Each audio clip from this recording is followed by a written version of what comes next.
Hello बच्चा party, welcome to the class. हम कर रहे हैं क्लास 11th का चैप्टर जिसका नाम है न्यूरल कंट्रोल एंड कोऑर्डिनेशन। ठीक है, लास्ट हमने क्या स्टार्ट किया था? लास्ट लेक्चर में हम कर रहे थे न्यूरॉन का स्ट्रक्चर ऑफ न्यूरॉन। ठीक है, तो आज हम कंटिन्यू करते हैं आगे। उसका थोड़ा सा पार्ट रहता था, तो आज स्टार्ट करेंगे। हम सबसे पहले क्या देखेंगे? हम एक्सॉन एंड डेंड्राइट्स थे जो दो स्ट्रक्चर्स हमारे पास, उनके बीच डिफरेंस देख लेते हैं कि उनके बीच आखिर डिफरेंस क्या होता है। वैसे मैं डिटेल में एक्सॉन और डेंड्राइट्स को आपको पिछले लेक्चर में समझा चुका हूं। आज हम करेंगे इसका डिफरेंस। ठीक है, सबसे पहले देखो, पहले हम एक्सॉन से देखते हैं, फिर डेंड्राइट्स देखते हैं टर्न वाइज टर्न। एक्सॉन क्या होता है? हमेशा सिंगल होता है, ऑलवेज सिंगल। क्या होगा? एक्सॉन हमेशा क्या होगा? ऑलवेज सिंगल प्रेजेंट होगा। Okay, wait. एक्सॉन हमेशा क्या होगा? ऑलवेज सिंगल होगा। सेकंड, जब बात हम डेंड्राइट्स की करेंगे तो डेंड्राइट्स कैसे होंगे? वन होगा या फिर मोर होगा, मतलब या तो एक होगा या फिर एक से ज्यादा होगा। आपने देखा था पिछले लेक्चर में, हमने समझा था कि जो सबसे पहले क्या था? सेल बॉडी थी। ठीक है, सेल बॉडी थी। आफ्टर दैट क्या था? एक लॉन्ग फाइबर था जिसको हमने क्या बोला था? एक्सॉन बोला था। ठीक है, फिर उसके बाद ऊपर को क्या निकल रहे थे हमारे पास? शॉर्ट फाइबर्स प्रोजेक्ट आउट कर रहे थे सेल बॉडी से बाहर की तरफ। ठीक है, उस जो वो शॉर्ट फाइबर्स थे, उन शॉर्ट फाइबर्स को क्या नाम दिया था हमने? उनको हमने कहा था डेंड्राइट्स। ठीक है, तो क्या थे ये? एक से ज्यादा थे नंबर में। तो ये जो डेंड्राइट्स है, ध्यान रखना, वो क्या होंगे? या तो एक होगा या फिर एक से ज्यादा होंगे, या वन होगे या मोर देन वन होगा। ठीक है, फिर एक्सॉन देखा हमने। एक्सॉन क्या था? Always single. हमने पीछे डायग्राम में भी देखा था कि जो एक्सॉन था वो सिर्फ एक ही प्रेजेंट था। दैट मींस एक्सॉन क्या होगा? ऑलवेज सिंगल प्रेजेंट होगा। ठीक है, क्लियर हो गया? समझ गए?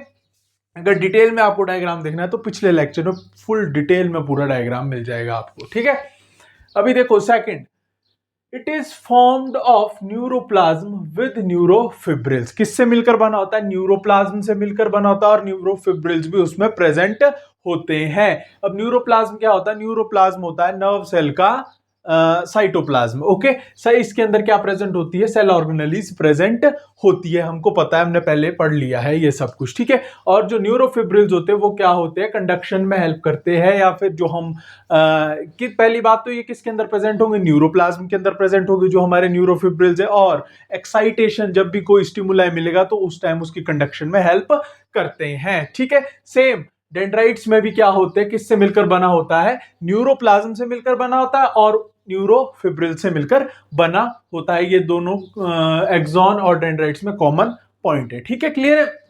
इसके बाद हमने देखा था जो एक्सॉन था उसमें क्या? नेजल ग्रेन्यूल्स एब्सेंट थे। देखा था ना? अब जो ये एक्सॉन वाला स्ट्रक्चर था हमारा, पीछे लॉन्ग फाइबर बोला था जिसको हमने, उसमें क्या? नेजल ग्रेन्यूल्स थे, जो स्मॉल स्मॉल डॉट्स डॉट्स दिख रहे थे आपको, वो इसमें क्या थे? एब्सेंट थे, इसमें प्रेजेंट नहीं थे। बट कहां पर प्रेजेंट थे? डेंड्राइट्स थे जो हमारे पास शॉर्ट फाइबर्स, उसमें नेजल ग्रेन्यूल्स प्रेजेंट थे। क्लियर है? तो यहां पर जो हमारा एक्सॉन है उसमें क्या हो जाएगा? नेजल ग्रेन्यूल्स एब्सेंट हो जाएंगे। और जो हमारा डेंड्राइट है, डेंड्राइट्स में नेजल ग्रेन्यूल्स कैसे थे? प्रेजेंट थे। तो ध्यान रखना है। ठीक है, अब नेक्स्ट बात, जो एक्सॉन है, एक्सॉन कैसा था? लॉन्ग साइज्ड था। कैसा था? देखा था ना? एक्सॉन लॉन्ग साइज्ड था, इसलिए हमने इसको क्या बोला था? लॉन्ग फाइबर भी बोला था। क्या बोला था? लॉन्ग फाइबर भी बोला था। ठीक है, क्लियर है? और जो हमारे डेंड्राइट्स थे वो कैसे थे? स्मॉल साइज्ड थे। कैसे थे? स्मॉल साइज्ड थे, इसलिए इनको हमने क्या बोला था?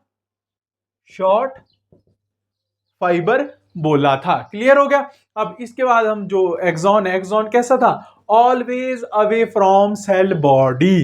देखो, ये वाला पार्ट हमारा क्या था? सेल बॉडी था। अब इस सेल बॉडी से दूर, इस सेल बॉडी से अवे, दूर की तरफ जो स्ट्रक्चर है, दूर की तरफ जो स्ट्रक्चर प्रोजेक्ट आउट कर रहा है, उस स्ट्रक्चर को हम क्या बोलते हैं? एक्सॉन बोलते हैं। तो ध्यान रखना, always away from the cell body कौन होगा? एक्सॉन होगा। ठीक है, और जो डेंड्राइट्स था, डेंड्राइट्स कैसा है?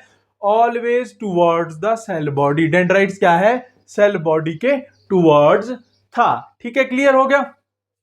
अब अगर हम बात करें जो डेंड्राइट्स है हमारा, डेंड्राइट्स जब स्टिमुलाई को रिसीव करेगा या फिर सिग्नल या फिर मैसेज बोल सकते हैं आप, जब उसको रिसीव करेगा तो कहां लेके आएगा, दैट मींस इस इन लाइन से क्लियर हो रहा है, वो लेकर आएगा उस सिग्नल को सेल बॉडी के टुवर्ड्स, और सेल बॉडी के पास जाके छोड़ के चला जाएगा उस सिग्नल को। अब सेल बॉडी से दूर कौन सा स्ट्रक्चर जा रहा है, कौन सा फाइबर जा रहा है, हमारा लॉन्ग फाइबर जा रहा है। और लॉन्ग फाइबर को हमने क्या नाम, लॉन्ग फाइबर किसको बोलते हैं, एक्सॉन को बोलते हैं। तो जो स्टिमुलाई या मैसेज शॉर्ट फाइबर्स यानी डेंड्राइट्स ने सेल बॉडी के पास छोड़ा था, उस सिग्नल को सेल बॉडी से लेकर दूर कौन लेकर जाएगा, उसको एक्सॉन लेकर जाएगा। ठीक है, कहां, साइनेप्स की तरफ। ठीक है, क्लियर है। पैसे पिछले लेक्चर में हमने सब कुछ डिटेल में समझ लिया है। ठीक है, जो एक्सॉन है मे और may not be branched. Axon क्या होते हैं, या तो ब्रांच्ड होगा, ब्रांच्ड हो भी सकता है, ब्रांच्ड नहीं भी हो सकता। लेकिन जो डेंड्राइट्स थे वो कैसे होते हैं, ऑलवेज ब्रांच्ड होते हैं। आपने देखा था कैसे थे, ब्रांच्ड थे, एक से दूसरी, दूसरी से तीसरी ब्रांच आगे निकल रही थी। तो ध्यान रखना है। ठीक है, क्लियर हो गया। एक बार फटाफट से क्विक रिव्यू देते हैं। एक्सॉन क्या है, ऑलवेज सिंगल होगा। डेंड्राइट्स कैसे होगा, या तो एक होगा या एक से ज्यादा होगा। ठीक है, किससे मिलकर बना होगा axon, formed of neuroplasm with neurofibrils. Same dendrites भी इसी से मिलकर बना होगा, न्यूरोप्लाज्म विद न्यूरोफिब्रिल्स। ठीक है, न्यूरोप्लाज्म क्या होता है, न्यूरोफिब्रिल्स क्या होता है, ये हम लोगों को पता है। ठीक है, नेजल ग्रैन्यूल्स एब्सेंट होते हैं किसमें, एक्सॉन में। और डेंड्राइट्स में नेजल ग्रैन्यूल्स कैसे होते हैं, ऑलवेज प्रेजेंट होते हैं। एक्सॉन को क्या बोलते हैं हम, एक्सॉन कैसा होता है, लॉन्ग साइज्ड होता है, दैट्स व्हाई उसको हम क्या बोलते हैं, लॉन्ग फाइबर बोलते हैं। जो डेंड्राइट है हमारा स्मॉल साइज्ड होता है, इसलिए हम उसको क्या बोलते हैं, शॉर्ट फाइबर बोलते हैं। ठीक है, जो हमारा एक्सॉन है वो always away from the cell body, मतलब सेल बॉडी से दूर की तरफ जाएगा हमेशा। ठीक है, अवे जाएगा। और जो डेंड्राइट्स है हमारे कैसे होंगे, always towards the cell body. अब जो एक्सॉन थे हमारे वो या तो ब्रांच्ड होंगे या नहीं होंगे, मे और मे नॉट बी ब्रांच्ड। ठीक है, और जो हमारे डेंड्राइट्स थे वो कैसे होंगे, ऑलवेज ब्रांच्ड होंगे। ठीक है, क्लियर है। इसको नोट डाउन करो, फिर आगे कंटिन्यू करते हैं। नोट डाउन कर लिया आप सभी ने। ठीक है, अभी देखा था हमने डिफरेंस किसके बीच में, एक्सॉन और डेंड्राइट्स के बीच में। ठीक है, तो अब हम आगे देख रहे हैं कि टाइप्स ऑफ एक्सॉन, एक्सॉन कितने टाइप के होते हैं। ठीक है, तो ध्यान से देखेंगे कि axons are of two types, दो टाइप के होते हैं हमारे एक्सॉन।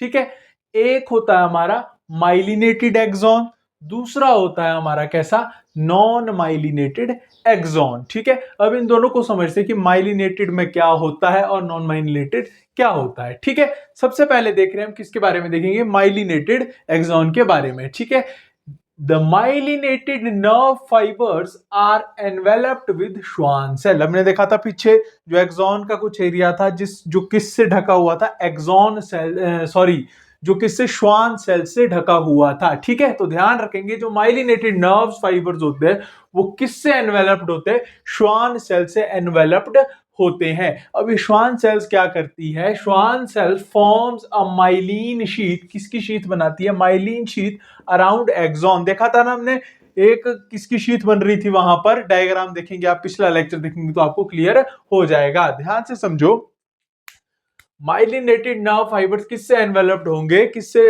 एनवेलप्ड है वो, श्वान सेल से एनवेलप्ड है। अब श्वान सेल्स क्या कर रही है वहां पर, Schwann cells forms a myelin sheath. ठीक है, किसके अराउंड, एक्सॉन के अराउंड। ठीक है, क्लियर हो गया। Next, gaps between two myelin sheaths are called node of Ranvier. देखा था हमने पीछे नोड ऑफ रेनवियर कि जो दो माइलिन शीथ थी, दिख रहा था ना, कुछ एक ऐसी थी, फिर दूसरी थी, फिर तीसरी थी, इस तरह से थी जो माइलिन शीथ। तो जो दो माइलिन शीथ के बीच गैप था उसको क्या बोला हमने, नोड ऑफ रेनवियर बोला था। ठीक है, क्लियर हो गया। Next, myelinated nerve fibres are found in, अब देखो जो माइलिनेटेड नर्व फाइबर्स है वो प्रेजेंट कहां होते हैं, सबसे पहली बात। ठीक है, तो वो प्रेजेंट होते हैं हमारे स्पाइनल एंड क्रेनियल नर्व्स के अंदर। ठीक है, क्लियर हो गया। कहां प्रेजेंट होंगे जो हमारे माइलिनेटेड नर्व फाइबर्स है, अगर क्वेश्चन आ जाए तो स्पाइनल एंड क्रेनियल नर्व्स उसका आंसर होगा। ठीक है, क्लियर हो गया। अब इसके बाद देख रहे हैं हम किसके बारे में, नॉन माइलिनेटेड एक्सॉन या फिर अनमाइलिनेटेड एक्सॉन भी इसको बोलते हैं। ठीक है, unmyelinated nerve fibres is enclosed by Schwann cell. किससे एनक्लोज्ड है, ये भी श्वान सेल से एनक्लोज्ड है, और that does not form a myelin sheath. लेकिन वो एक्सॉन के अराउंड क्या है, माइलिन शीथ की फॉर्मेशन नहीं करती। वहां वो माइलिनेटेड में क्या है, किसकी फॉर्मेशन हो रही थी, माइलिन शीथ की, लेकिन अनमाइलिनेटेड में माइलिन शीथ की फॉर्मेशन नहीं होती एक्सॉन्स के अराउंड। ठीक है, क्लियर हो गया, ये डिफरेंस था इसमें। Unmyelinated nerve fibres found in somatic and autonomous neural system, जो हमारे बॉडी में सोमैटिक और ऑटोनॉमिक टाइप का या फिर ऑटोनॉमस टाइप का न्यूरल सिस्टम है, उसमें क्या प्रेजेंट होते हैं, नॉन माइलिनेटेड फाइबर्स प्रेजेंट होते हैं या फिर नॉन माइलिनेटेड एक्सॉन्स प्रेजेंट होते हैं। ठीक है, क्लियर हो गया। अब ये सोमैटिक क्या होता है और ऑटोनॉमिक न्यूरल सिस्टम क्या होता है, इसको हम डिटेल में पढ़ेंगे आगे, लेकिन मैं आपको एक आइडिया दे देता हूं। देखो, जो हमारा सोमैटिक न्यूरल सिस्टम या सोमैटिक नर्वस सिस्टम है, वो क्या होता है, वो कंट्रोल करता है हमारी बॉडी की जो वॉलेंट्रिकल मूवमेंट्स होती है। ठीक है, जिसको हम अपनी इच्छा से वॉलेंट्रियली करना चाहते हैं, उन मूवमेंट्स को कंट्रोल करने में, उन मूवमेंट्स में कौन हेल्प करता है हमें, सोमैटिक नर्वस सिस्टम या सोमैटिक न्यूरल सिस्टम हेल्प करता है। अब सेकंड क्या है, ऑटोनॉमस या फिर ऑटोनॉमिक न्यूरल सिस्टम, नाम से क्लियर हो रहा है, ऑटो यानी ऑटोमेटिक। ठीक है, तो जो मूवमेंट्स हमारी बॉडी की इनवॉलेंट्रिकल मूवमेंट्स है, जिनको हम कंट्रोल नहीं कर सकते, उसमें किसका रोल प्ले होता है, उसमें कौन कंट्रोल करता है, उनको कंट्रोल करता है autonomic neural system. That mean जो वॉलेंट्रिकली होती है मूवमेंट्स, वो किस उसमें कौन सा आ जाएगा, हमारा सोमैटिक, और ऑटोनॉमिक्स मतलब इनवॉलेंट्रिकल जो हमारी मूवमेंट्स है हमारी बॉडी की। जैसे कि इनवॉलेंट्रिकली क्या होती है, heart rate, for example heart rate है हमारे पास, ठीक है, जिसको हम क्या है, कंट्रोल नहीं कर सकते अपने आप से। ठीक है, क्लियर हो गया, इसको नोट डाउन कर लो, फिर आगे कंटिन्यू करेंगे। ठीक है।